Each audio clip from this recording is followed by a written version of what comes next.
دوسرا پارہ ہے اور آیت نمبر 243، 16واں رکوع شروع ہو رہا ہے۔ سورہ بقرہ دوسرا پارہ آیت نمبر 243 اور 16واں رکوع شروع ہو رہا ہے، اس کی پہلی آیت ہے۔ اعوذ باللہ من الشیطان الرجیم، بسم اللہ الرحمن الرحیم۔ ألم تر إلى الذين خرجوا من ديارهم وهم ألوف حذر الموت فقال لهم الله موتوا ثم أحياهم إن الله لذو فضل على الناس ولكن أكثر الناس لا يشكرون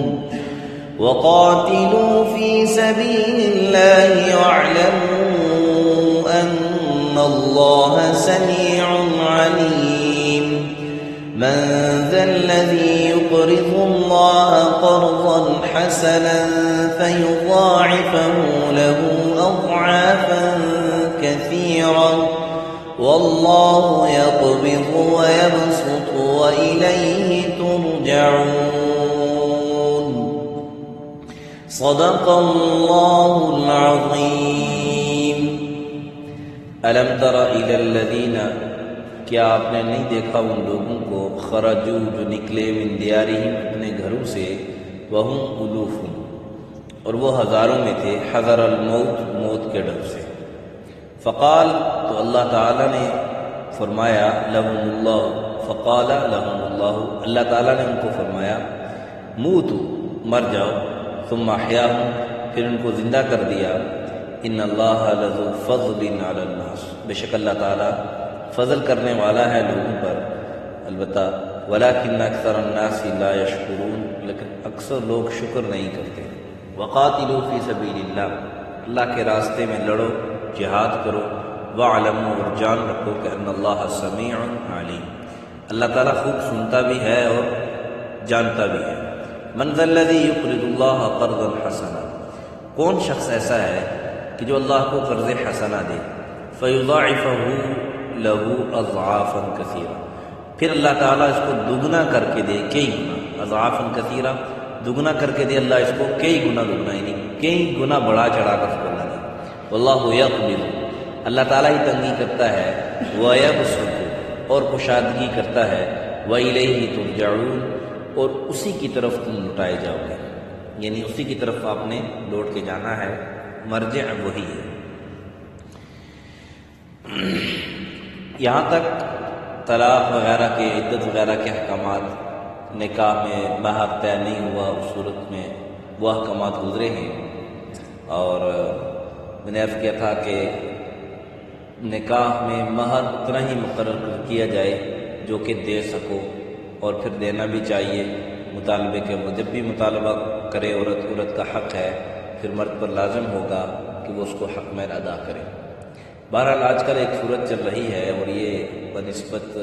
جو اس کے کہ بعد میں ادا کرے، نکاح کے وقت ہی جو ہے وہ ادا کر دیا جاتا ہے، اور یہ سب سے بہترین صورت ہے، یہ سب سے بہترین صورت ہے، کیونکہ بعد میں بعض اوقات جو ہے وہ چونکہ آپس کا تعلق بن جاتا ہے، پھر عورت کو مانگتے ہوئے شرم بھی آتی ہے، عورت مانگتی بھی نہیں ہے، حق اس کا ہے، شرم کی وجہ سے مانگتی نہیں ہے، اور مرد کو ٹس سے مس نہیں ہوتی ہے، دینے کا سوچتا بھی نہیں ہے، تو اس لیے بہتر طریقہ یہی ہوتا ہے کہ بھئی جب نکاح ہو اسی وقت ادا کر دیا جائے مہر، اور پھر بہتر صورت یہی ہے کہ جتنا ادا کر سکو اتنا مہر رکھو، جتنا ادا کر سکو اتنا مہر رکھو۔ ہاں اس کے بعد اللہ نے آپ کو توفیق دی، اللہ نے آپ کو توفیق دی، تو پھر اس کے بعد اس کو سونے بنا کے دینے کی توفیق ہے، سونا بنا کے دو اس کو، اور جو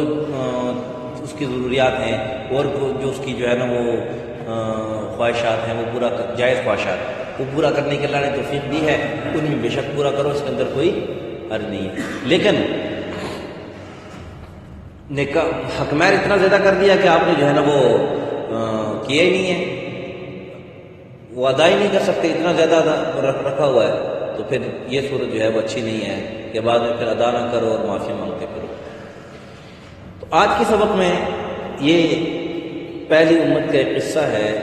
جس کا تذکرہ کیا جا رہا ہے کہ کئی ہزار لوگ تھے، ان کو یعنی چونکہ قرآن مجید کے اندر اختصار سے اس کا تذکرہ ہے، قرآن مجید میں صرف یہی اتنا تذکرہ ہے کہ وہ لوگ ہزاروں میں تھے اور موت کے ڈر سے وہ گھروں سے نکلے۔ جب گھروں سے نکلے تو اللہ تعالیٰ نے ان کو اپنے حکم سے ان کو موت دے دی،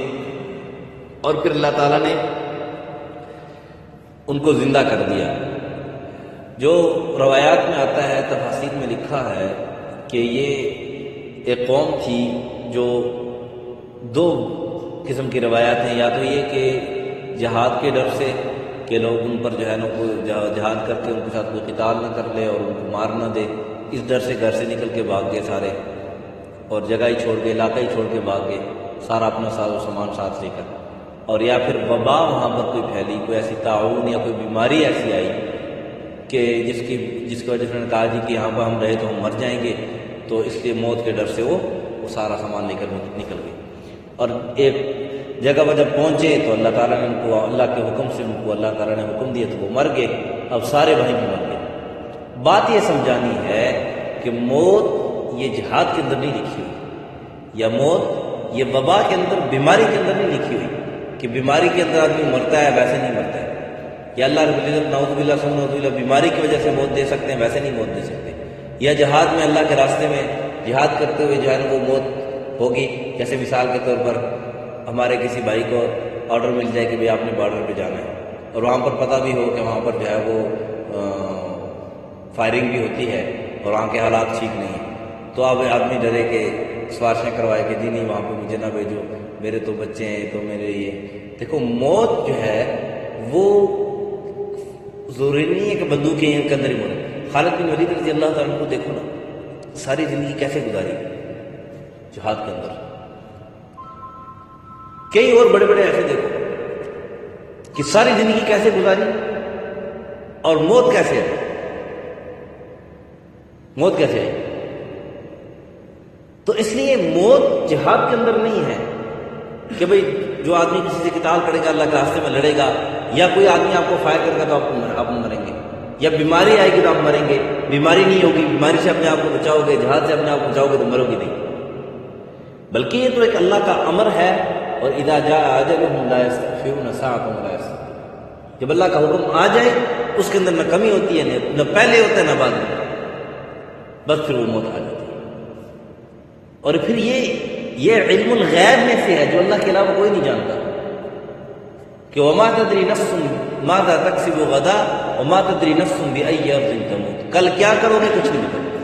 یہ صرف اور صرف اللہ کا پتہ۔ اب دیکھو انسان کتنے منصوبے بناتا ہے، میں کل یہ کروں گا تو وہ کروں گا تو یہ کروں گا تو وہ کروں گا، یا کسی کے خلاف پلانیں بنا رہا ہوتا ہے، پلاننگیں بنا رہا ہوتا ہے، میں اس کو ایسے کروں گا تو ایسے کروں گا ایسے کروں گا، تو صبح اٹھتا ہے تو پتہ چلتا ہے جو پلاننگ ہے جس کے خلاف بنا رہا تھا خود اس میں پھنسا ہوا، یا منصوبے بنا رہا ہے کل میں یہ کروں گا وہ کروں گا وہ کروں گا، صبح بستر سے اٹھا ہی نہیں، سویا تو پکا ہی سویا۔ تو اس لیے ان چیزوں کے اندر موت نہیں ہے، موت ایک اللہ کا حکم ہے، اور ایک وقت مقرر اللہ نے مقرر کیا ہے، اسی وقت میں آئے گی۔ اب اگر اللہ نے آپ کی موت جہاد میں رکھی ہے، قتال میں لکھی ہے، جتنا مرضی بھاگو بچ نہیں سکتے۔ اینما تکونوا یدرککم الموت ولو کنتم فی بروج مشیدہ، سخت سے سخت ترین حفاظتی اقدامات کر لو، پھر بھی جہاں پہ موت تمہاری آئی ہے جتنا مرضی بھاگ لو۔ اللہ نے واضح الفاظ میں کہا جتنا مرضی بھاگ لو موت تمہیں آ کے رہے گی، موت سے کوئی بھاگ نہیں سکتا۔ اس لیے موت کے ڈر سے کہیں پر اللہ کا کوئی ایسا حکم آ جائے، مثال کے طور پر ہمارے ساتھی ہیں، کہیں پر حکم آ گیا بھی دشمن سے مقابلہ کرنا ہے، تو اب اس ڈر سے پیچھے نہ ہٹیں، کوئی مرد بن کے دلیر بن کے دشمن کا مقابلہ کریں، اور اگر اللہ نے موت آپ کی لکھی ہوئی تو شہادت پاؤ گے۔ اس سے بڑی شہادت کی بات کون سی ہے؟ موت تو ویسے بھی بلکہ ایک بعض روایت میں آتا ہے کہ ایک آدمی اگر شہادت کی آدمی سے نا علماء فرماتے ہیں کہ شہادت کی موت مانگنی چاہیے اللہ سے، کہ موت تو ویسے بھی آئے گی۔ حضرت عمر رضی اللہ عنہ کو دیکھو نا کہ اللہ سے ہمیشہ شہادت کی موت مانگتے تھے، صحابہ ان سے پوچھتے تھے کہ امیر المومنین آپ چاہتے ہیں کہ مدینے کے اندر جنگ ہوگی، فساد بنے گا؟ کہا اللہ نہ کرے، کیونکہ وہ اللہ سے مانگتے بھی ایسے تھے کہ اللہ مجھے موت دے، وہ شہادت کی موت دے اور مصلی رسول پر موت دے۔ بعض روایت میں بھی آتا اللہ نے مصلی رسول والی شہادت ہی دی کہ نماز میں کھڑے ہیں، ایک مجوسی آ کر ان کو برچہ مار رہا ہے اور یہی سب بنتی ہے ان کی موت کا۔ تو موت یہ بیماری کے اندر نہیں ہے کہ آدمی اس سے ڈرے کہ میں بیمار ہو جاؤں گا تو اب مجھے موت آنی ہی آنی ہے، اور بس اس لیے جہاں پر بیماری پھیل گئی، وبا پھیل گئی، وہاں سے بھاگ جاؤ۔ حالانکہ شریعت نے اس سے منع کیا ہے، شریعت نے اس سے منع کیا ہے کہ ایک جگہ پر بیماری پھیل گئی ہے، طاعون پھیل گیا ہے تو اس جگہ سے نہ بھاگو، اس جگہ سے نہ بھاگو۔ اس کے دو فائدے ہیں۔ دیکھو ایک بات یاد رکھو، شریعت نے جتنے بھی احکامات حکم بنائے، حکم دیے نا، اللہ نے جتنے بھی حکم دیے تو اس میں اجتماعی فائدے کو انفرادی فائدے پر ترجیح دی گئی۔ یہ قاعدہ کلیہ بنیادی طور پر یاد رکھو، اجتماعی فائدے کو انفرادی فائدے پر ترجیح دی گئی کہ جہاں پر اجتماعی فائدہ ہو رہا ہو، اجتماعی اگر بظاہر تھوڑا سا نقصان بھی لگ رہا ہو تو اجتماعی فائدے کا حکم دیا گیا کہ اجتماعی فائدے سے۔ مثال کے طور پر آپ زکوٰۃ کو دیکھیں، جب ایک آدمی زکوٰۃ دے رہا ہے تو اس میں بظاہر تو اس کا لگ رہا ہے ہمیں پیسہ کم ہو رہا ہے، نظر تو یہ آ رہا ہے، جو نظر آ رہا ہے وہ یہ ہے کہ پیسہ کم ہو رہا ہے، حقیقت میں کم نہیں ہو رہا ہے، یہ تو زیادہ ہو رہا ہے۔ لیکن اجتماعی اس میں کیا فائدہ ہے کہ جو غریب غربا ہیں ان تک یہ پیسہ پہنچ رہا ہے اور ان کی ضروریات چل رہی، زندگی گزر رہی ہے۔ اسی طرح جب جس علاقے پر طاعون آ جائے، تو ایسی بیماری آ جائے جو متعدی بیماری ہو، ایک سے دوسرے کو لگتی ہے، اس جگہ سے اس جگہ کو چھوڑ کر نہیں بھاگنا چاہیے۔ اس کی دو وجہ، ایک وجہ تو یہ کیونکہ موت تو جہاں پہ آپ کو لکھی ہے وہاں میں آنی ہے، جس وقت آپ کو موت لکھی ہے وہ آنی ہے، چاہے آپ وہیں پہ رہو چاہے بھاگ جائے۔ یہ تو مسلمان کا عقیدہ ہونا چاہیے، پکا اس پر یقین ہونا چاہیے۔ اب اگر اس پہ بیماری اس کی لگ گئی، یعنی اس بیماری کا اثر اس پر ہو گیا، اس شخص پر بھاگنے والے پر، اور یہ بھاگ کر دوسرے علاقے پہ چلا گیا، تو یہ تو متعدی بیماری ہے۔ اب جس علاقے میں چلا گیا وہاں پہ تعاون نہیں تھا، اس کی وجہ سے وہاں پہ تعاون پھیلے گا، وہاں کے لوگ بھی ہلاک ہوں گے، ان لوگوں کا بھی نقصان ہوگا، اس لیے شریعت نے کہا وہاں پہ جائیے۔ یعنی ظاہری سبب کے اعتبار سے دیکھیں، ایک تو یہ اس وجہ سے، دوسری یہ کہ اس پہ بیماری کا اثر تو نہیں ہوا، بیماری کا اثر تو نہیں ہوا، لہذا اگر یہ بھاگ جاتا ہے تو دوسرے علاقے والا کو تو کوئی نقصان نہیں ہوگا، لیکن یہاں پر جو رہنے والے لوگ ہیں ان لوگوں کو اس کی مدد کی ضرورت ہے، ان لوگوں کو اس کی مدد کی ضرورت ہے۔ مثال کے طور پر ایک گھر میں 10 افراد رہتے ہیں اور 9 افراد اس میں سے بیمار ہوں، وہ ایک فرد جو ہے وہ ان میں صحیح ہو تو وہ بھی گھر چھوڑ کے چلا جائے تو بیماروں کا کیا بنے گا؟ تو شریعت نے اجتماعی فائدے کی طرف دیکھا ہے اور وہ حکم دیا ہے کہ اس جگہ سے اگر آپ کو بیماری لگی ہے تب بھی نہیں بھاگنا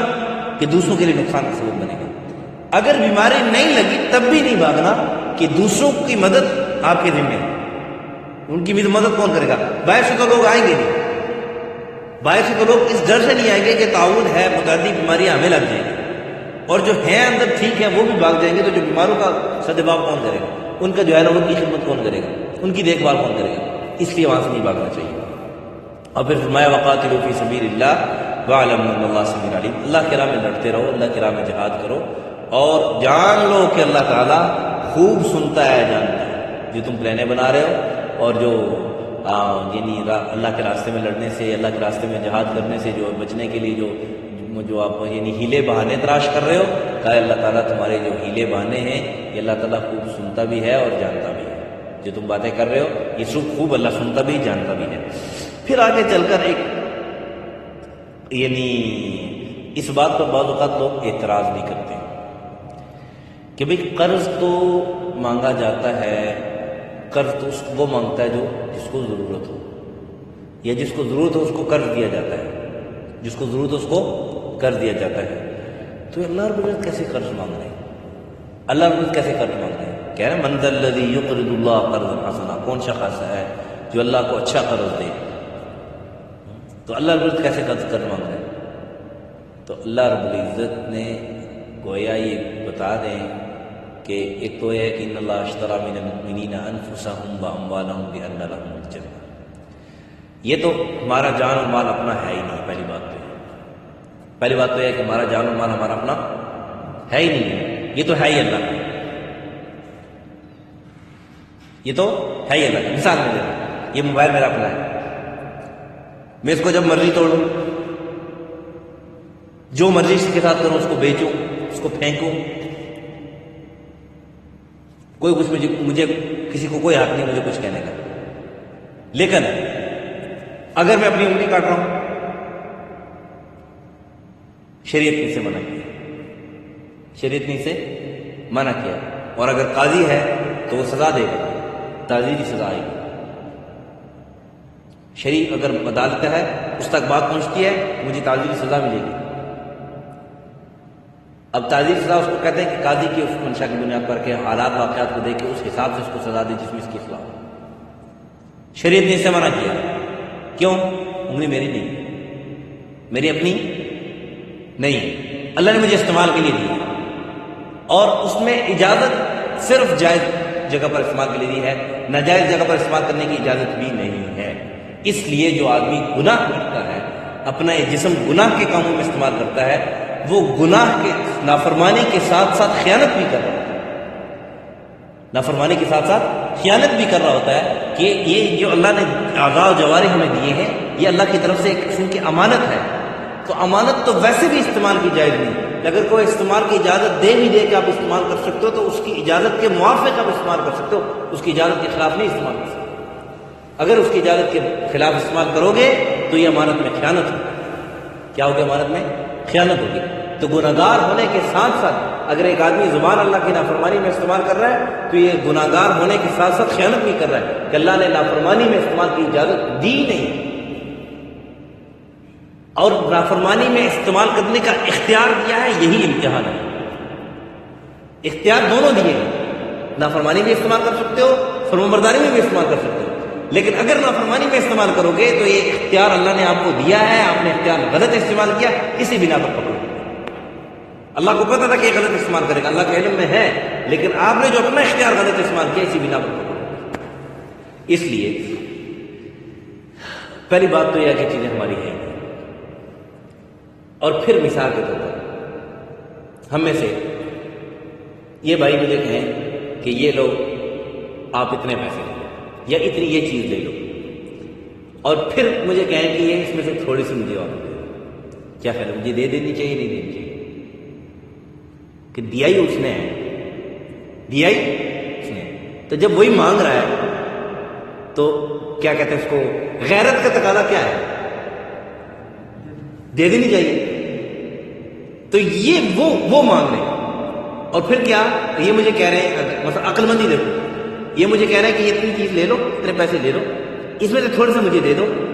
اور اس کے میں آپ کو دگنے تگنے اور زیادہ دوں گا. کیا خیر ہے؟ سمجھدار کون ہے؟ سمجھدار تو وہی ہوگا نا کہ جو دے دے، کیونکہ فائدہ ہے، دگنے تگنے مل رہے ہیں، بڑھا چڑھا کر مل رہے ہیں. تو مال ہمیں کس نے دیا ہے؟ اللہ نے دیا ہے. تو اللہ یہ کہہ رہا ہے مجھے، اچھا اللہ اپنے لیے نہیں مانگ رہا، مجھے یہ بھی پتہ چل جائے کہ جو بھائی مجھ سے، جس بھائی نے مجھے پیسے دیے یہ مجھ سے مانگ رہے ہیں، اور یہ اپنی ذاتی ضرورت کے لیے نہیں، یہ میرے ہی بھائی کو مسلمان سارے بھائی ہیں کہ نہیں، تو یہ میرے ہی بھائی کی مدد کے لیے کہ یہ پیسے مجھ سے لے کے میرے ہی بھائی کو دیں گے تاکہ اس کا کام چل جائے. جس کی مدد کرنا میرے ذمہ تھی، جس کی ہیلپ کرنا میرے ذمہ تھی. تو اگر یہ ہیلپ کی ذمہ داری اٹھا رہے ہیں، ایک طریقہ بتا رہے ہیں کہ اس طریقے سے آپ مجھے دے دو میں اس کی ہیلپ کروں گا، تو پھر تو مجھے اس کا احسان مند ہونا چاہیے کہ دیکھو ایک تو مجھے چیز بھی دے رہا ہے، اور اس میں اسی میں سے مجھ سے جو چیز لے رہا ہے وہ مجھ سے دگنی تگنی مجھے بھی دے گا اور میرے بھائی کی ضرورت بھی پوری کر رہا ہے. اس میں سمجھدار تو وہی ہوگا نا، سمجھدار تو وہی ہوگا جو